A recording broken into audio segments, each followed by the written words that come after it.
Dia 12 de julho, meditação no Café com Deus Pai, do pastor Júnior Rostirola.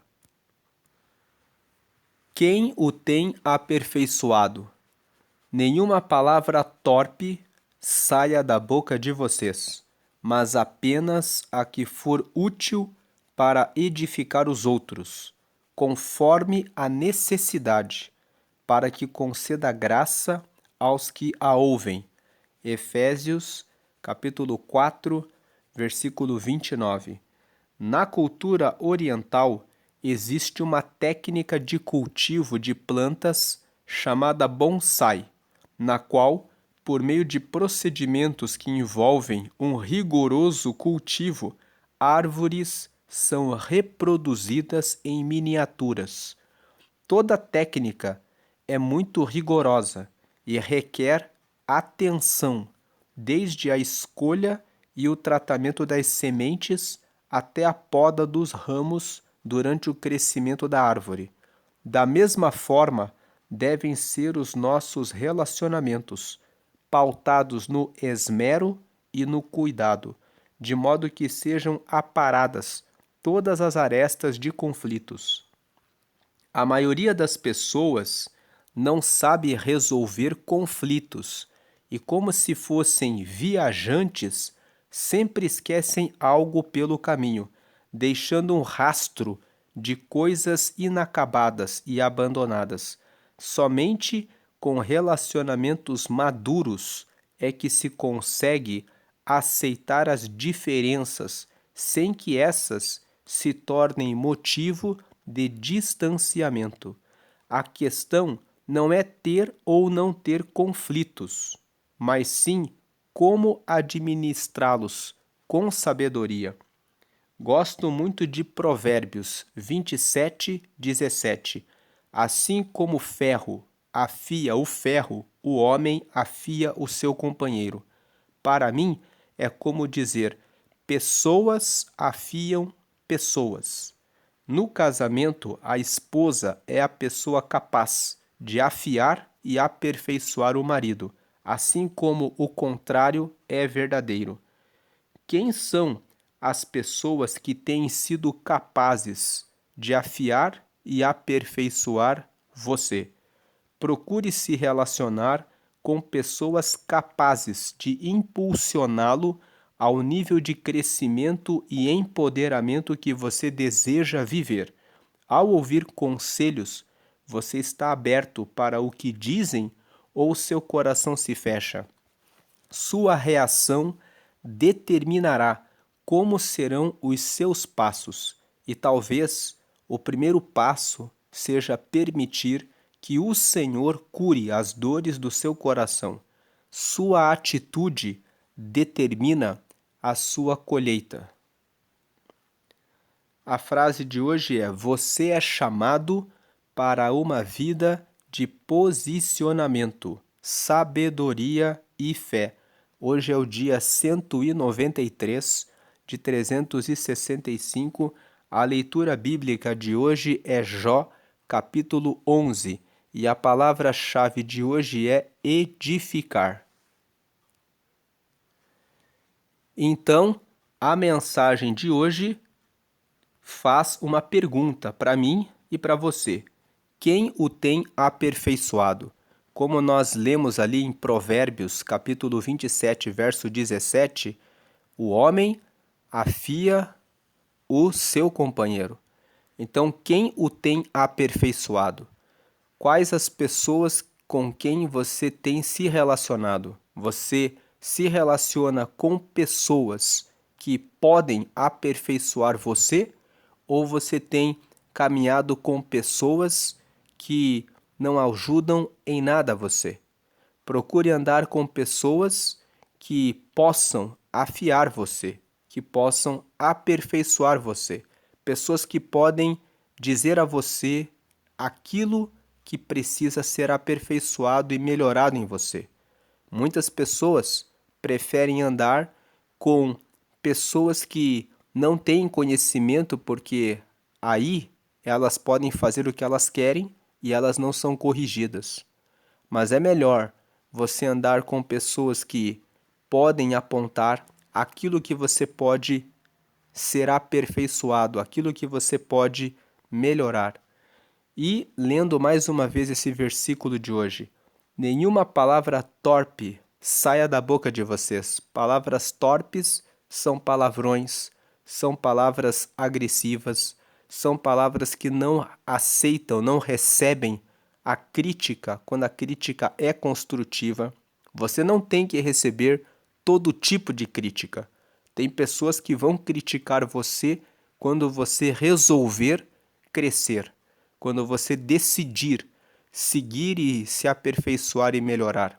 As pessoas vão criticar você. Elas vão dizer: para que crescer? Para que estudar? Para que melhorar? O que você está querendo? Então, essas críticas, elas não devem ser ouvidas, mas vão existir críticas que são construtivas, que colaboram para o seu crescimento. E o que você faz com essas críticas que são construtivas? Você recebe, aceita, muda, melhora? Ou você fica chateado, chateada, com raiva, com ódio da pessoa que corrigiu e que disse uma coisa que, na verdade, é para o seu crescimento, para o seu aperfeiçoamento? A sua postura, o seu posicionamento define para onde você vai. Então, nenhuma palavra torpe saia da boca de vocês, mas apenas a que for útil para edificar os outros conforme a necessidade, para que conceda graça aos que a ouvem. Efésios capítulo 4, verso 29.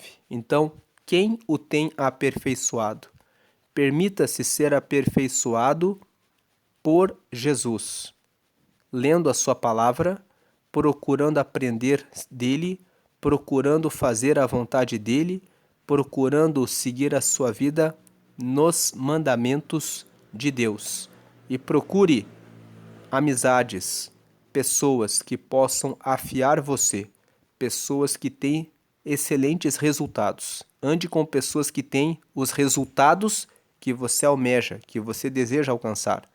E andando com essas pessoas, você vai se moldando, se aperfeiçoando, crescendo, melhorando, aprendendo, e você vai chegar aonde você busca chegar. Não fique parado, não fique parada esperando. Vá em busca de novos relacionamentos, de relacionamentos com pessoas que podem ajudá-la a crescer e a se afiar e a se aperfeiçoar. A leitura bíblica de hoje é Jó, capítulo 11. Um breve resumo do livro de Jó para você que nunca leu a Bíblia. O livro de Jó conta a história de um homem cujo nome era Jó. E Jó, de acordo com esse livro, era um homem íntegro, reto e sincero e que se desviava do mal. Ele tinha bois, camelos, ovelhas e também tinha vários empregados a seu serviço e tinha 10 filhos. E a Bíblia conta que esse homem, ele foi provado por Deus. Uma vez, o diabo foi até Deus e Deus falou a respeito de Jó o seguinte: você viu o meu servo Jó? Ele é um homem reto, íntegro, sincero e ele se desvia do mal. Então o diabo disse para Deus: você deu tudo para ele, é por isso que ele te segue. Mas se o Senhor tirar tudo dele, ele vai amaldiçoá-lo na sua cara. Então Deus disse para o diabo: você pode tocar nas coisas dele, mas não pode tocar na vida dele. E a Bíblia conta, nos primeiros capítulos do livro de Jó, que em um único dia ele perdeu tudo. Então, apareceram pessoas que roubaram os seus animais, depois apareceram situações que queimaram o rebanho dele, depois apareceram situações que levaram tudo que ele tinha e, por último, os filhos dele estavam reunidos na casa do irmão mais velho, celebrando, comemorando, e a casa desabou e os 10 filhos dele, morreram ali naquele desabamento. Ele recebeu uma notícia ruim atrás da outra. E logo depois que ele recebeu a notícia da morte dos filhos dele, que foi a última notícia terrível, ele disse: eu vim nu para a terra e eu vou voltar nu para o pó. Bendito é o Senhor que me deu e bendito é o Senhor que tomou. Então ele permaneceu fiel. Então o diabo, mais uma vez, foi até o céu e a Bíblia conta que quando ele esteve ali entre os anjos, Deus disse para o diabo: você viu o meu servo Jó? Ele permaneceu fiel. Então o diabo disse para Deus: pele por pele e osso por osso, e o homem negará ao Senhor. O que o diabo estava dizendo é que Jó ainda estava com saúde. Então Deus disse: você pode tocar no corpo dele, mas não pode tocar na vida dele. E a Bíblia conta que o diabo colocou uma doença no corpo de Jó com a permissão de Deus. E ele ficou tão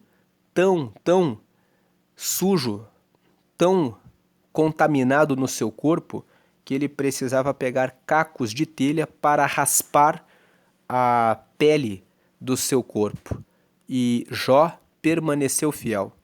Então, você lê essa história dos capítulos 1 ao 3. A partir do capítulo 4 até o capítulo 37, até o capítulo 38 mais ou menos, você vê vários discursos de Jó e dos seus amigos.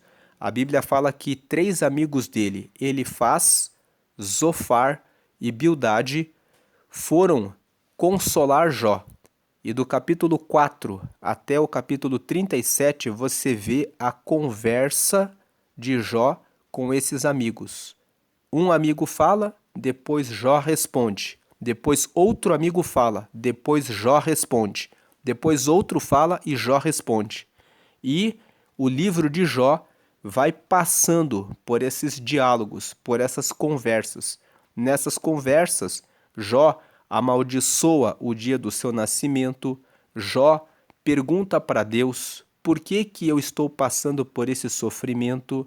Jó, em algum momento, fica perguntando por que que eu estou assim. E os amigos de Jó vão dizendo: toda pessoa que faz alguma coisa errada acaba recebendo um castigo de Deus.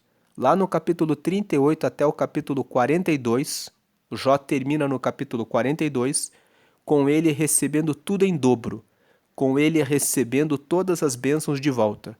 Mas a partir do capítulo 38 até o capítulo 42, Deus interroga Jó, e Deus pergunta para Jó: por acaso, onde você estava quando eu criei as constelações, quando eu criei todas as coisas? E Deus vai perguntando: onde que você estava quando eu dividi os mares, quando eu criei os céus, quando eu coloquei as rochas, quando eu criei as montanhas? E Deus vai perguntando, e perguntando, e perguntando, e Jó vai entendendo que Deus é soberano, que Deus permitiu que ele passasse por aqueles sofrimentos porque Deus conhecia Jó e sabia que ele era fiel.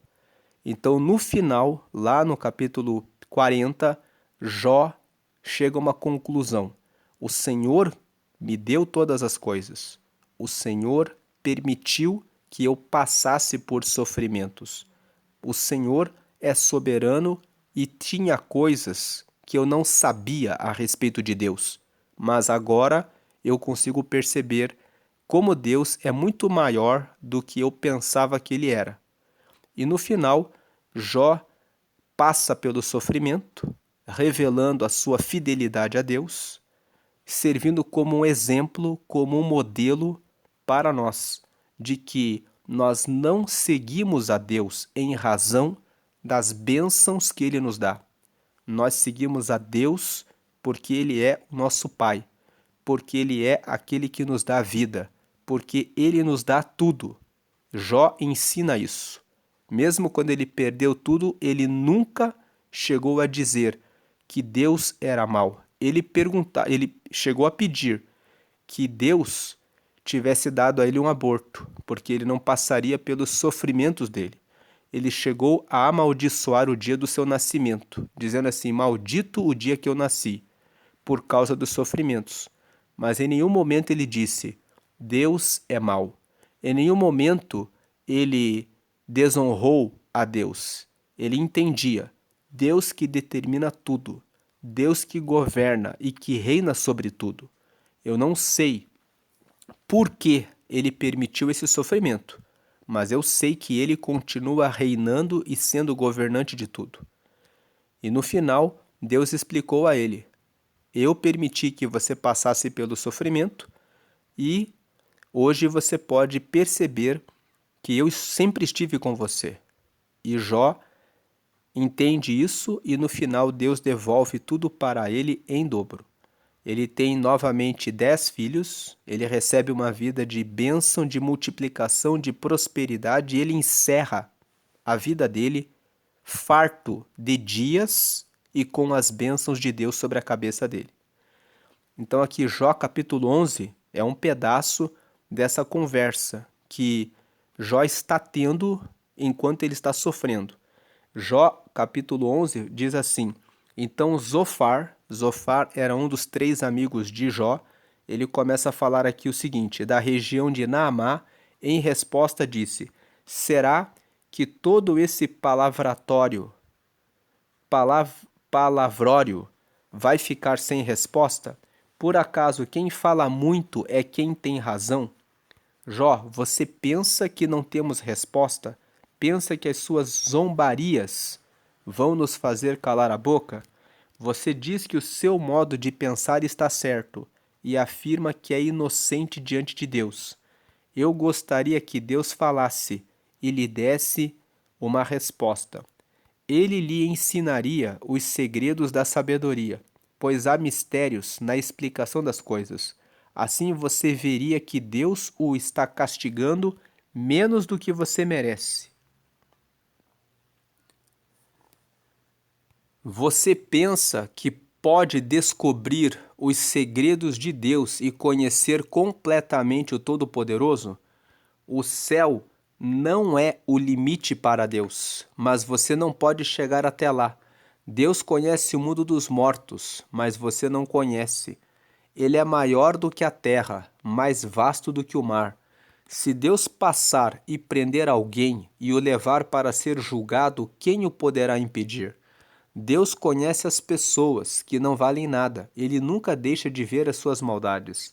No dia em que os jumentos selvagens nascerem mansos, as pessoas sem juízo vão ter sabedoria. Jó, vire o coração para Deus e ore com as mãos estendidas para Ele. Abandone o pecado que mancha suas mãos e não deixe que a maldade more na sua casa.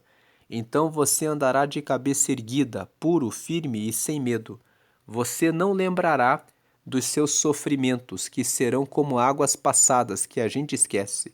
A sua vida brilhará mais do que o sol do meio-dia e as suas horas mais escuras serão claras como o amanhecer. Você viverá seguro e cheio de esperança. Deus o protegerá e você dormirá tranquilo. Quando você estiver descansando, nada o assustará, e muita gente virá lhe pedir ajuda. Porém os maus olharão em redor desesperados e não acharão lugar para onde fugir. Para eles, a morte será a única esperança. Então aqui você vê Zofar fazendo um discurso falando do poder de Deus. Ele fala que Deus tem todo o poder. Ele fala aqui que Deus sabe todas as coisas. Ele fala aqui que Deus reina e governa sobre tudo. E tudo que o Zofar disse aqui e que nós lemos é verdade. Só que Zofar condena Jó. Ele fala para Jó: você deve ter feito alguma coisa de errado. E você não está querendo admitir o seu pecado, a coisa errada que você fez. Então, por isso você está sofrendo. E todo o livro de Jó é assim.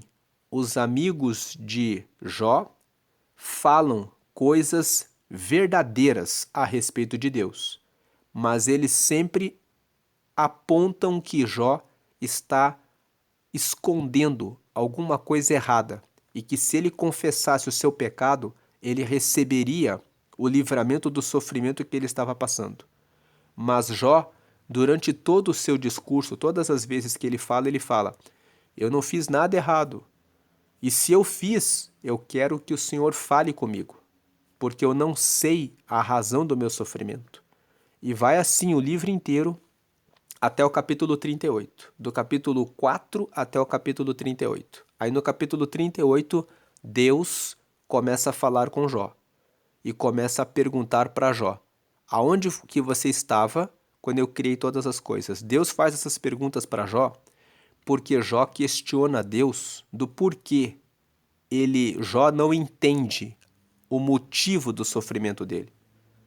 Ele não entende que Deus conhecia ele e a fidelidade dele e que Deus estava provando ele. Na cabeça de Jó e dos seus amigos, o cristão jamais poderia passar por provações e sofrimentos. Na visão deles, toda vez que a pessoa faz as coisas certas, ela só vai ser sempre abençoada. Então Deus, na história de Jó, revela que ele pode nos provar, mesmo sendo fiéis a ele, porque Deus sabe que pode provar, e é quando nós passamos pela provação e permanecemos fiéis a Deus que revelamos que realmente temos no coração o amor a Deus. E Jó passou por essa provação para ficar registrado na Bíblia que o cristão também pode passar por desafios, por sofrimentos, e nem por isso Deus abandonou aqueles que confiam nele. E tem o tempo que ele devolve as bênçãos dele sobre aqueles que são provados. Jó também traz essa mensagem de esperança. No final, ele termina com as bênçãos em dobro sobre a vida dele. Agora eu pergunto a você: você já aceitou a Jesus como Senhor e Salvador da sua vida? Eu quero fazer um convite a você que ainda não entregou a sua vida para Deus. A Bíblia fala que Deus amou o mundo de tal maneira que deu seu Filho para pregar o reino de Deus nessa terra e morrer por toda a humanidade. E todo aquele que aceitá-lo receberá a salvação dos seus pecados e terá acesso livre a Deus como seu Pai. Então eu vou deixar aqui essa oração para você que quer receber a Deus como seu Pai e que você ainda não fez isso. Você precisa fazer uma oração de confissão, aceitando a Jesus, dizendo que você confessa que recebe Jesus como Senhor da sua vida, como aquele que vai guiar, liderar a sua vida a partir de hoje, e também como seu único Salvador, como aquele que morreu na cruz, derramou seu sangue lá na cruz, para que todos nós recebêssemos o perdão dos pecados e a salvação. Salvação do quê? Salvação da separação de Deus. Com pecados não podemos ir a Deus. Com os pecados perdoados, podemos ter Deus como nosso Pai. Então, quando você recebe Jesus, você recebe a salvação dos pecados e você se torna filho e filha de Deus. Como presentes, você recebe o Espírito Santo, que é a presença de Deus na sua vida, e recebe o nome escrito no livro da vida. Da mesma forma que quando uma criança nasce, ela tem um nome registrado no cartório. Quando você recebe Jesus, você recebe o perdão dos pecados, você ganha o Espírito Santo, que é a própria presença de Deus na sua própria vida, e você recebe o registro do seu nome no céu como filho, como filha de Deus, no livro da vida. Você pode conferir o livro da vida em Apocalipse, no capítulo 20. Apocalipse é o último livro da Bíblia. Você vai no capítulo 20 e você vai ler lá que existe um dia de julgamento final e todos os que estiverem com o nome no livro da vida vão herdar diretamente o reino dos céus. Porque da mesma forma como um filho entra na casa do seu pai livremente, você como filho, como filha de Deus, com o nome no livro da vida, entra livremente no reino de Deus, porque é filho e porque é filha. Se você seguir o caminho dele de hoje até o final da sua vida. Então, pause esse vídeo e faça essa oração de confissão. Tenha o seu momento particular com Deus. E eu convido você a participar da leitura devocional todos os dias para que você receba a palavra de Deus e vá crescendo com ele dia a dia. Procure uma igreja que prega que somente Jesus salva e somente Jesus merece todas as suas orações. Participe dos estudos bíblicos. Leia a palavra de Deus para conhecer a respeito dele e siga até o fim, sendo perseverante. E se você está pensando em desistir de seguir a Jesus, não desista. A história de Jó mostra que ele permaneceu fiel e no tempo certo ele recebeu tudo em dobro. Deus devolve a você tudo o que você em algum momento da vida perdeu. Ele restaura a sua vida e devolve para você ainda mais do que você pensa ou do que imagina. Jó não esperava receber o que recebeu quando recebeu em dobro na segunda vez, quando foi restaurado. Da mesma forma, Deus quer surpreender você. Deus abençoe o seu dia grandemente. Permaneça firme sempre com Deus. Amém e amém.